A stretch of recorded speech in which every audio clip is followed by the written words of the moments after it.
Whenever someone loses a loved one, their presence often lingers long after they're gone through collectibles and clothing.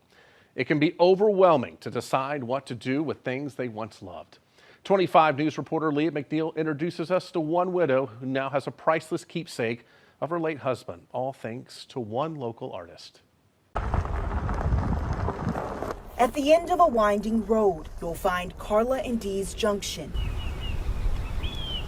Total population 4. He loves eagles. We have red, white, and blue everywhere. A patriotic piece of paradise. We actually met on 4th of July, so we chose to get married on 4th of July. That Carla and Detlef Quilts called home. Good memories, because not enough pictures were taken.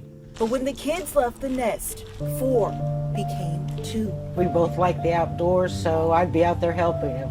We'd get rocks to make our gardens and just plant flowers. We had vegetable garden. Sergeant First Class Coots served our country for 2 decades. However, it was Operation Desert Storm that changed things. In 2012, he was diagnosed with esophageal cancer. And they just told us it wasn't service connected. But he didn't have reflux before he went to Desert Storm. He had it when he came back. I think something happened over there that nobody knows, and he paid the price. 18 months later, he lost his battle to cancer. Then 2 became 1. You know, when my mother died, it hurt.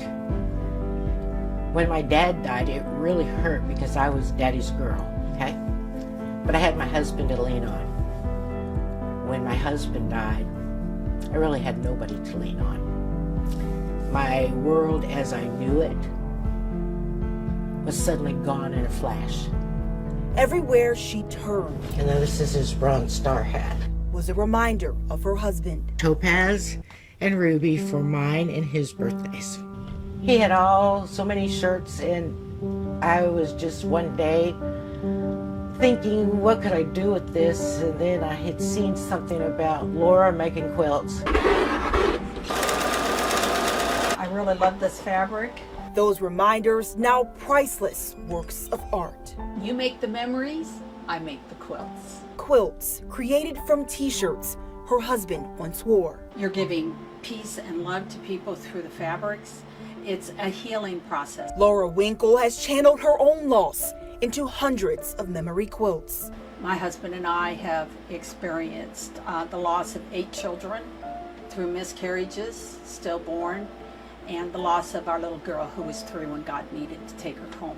It's a real honor. Sometimes you worry, are they going to like it? And then they come in and they look at the quilt and they go, that's my dad. That's my mom.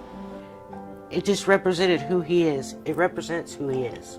One of the ones she's making right now, it's specifically for me because the center square will be the material from the shirt that we got married in, that he married me in. And I'm working on those as we speak. Very patriotic and lots of train fabric. He collected trains. He had a whole room full of trains. I have not been in this room since 2013 when he died. But Carla is still on her own journey to healing. Some people tell you there's 7 stages of grief. I'm here to tell you there's more, a lot more. With her husband's presence still lingering. Little triggers trigger you. Smells, sounds, songs. Now wrapped around her. And something to hold on to. On a patriotic piece of paradise. At the end of a winding road. He'll be gone 9 years in November, but it's still, sometimes it's like yesterday.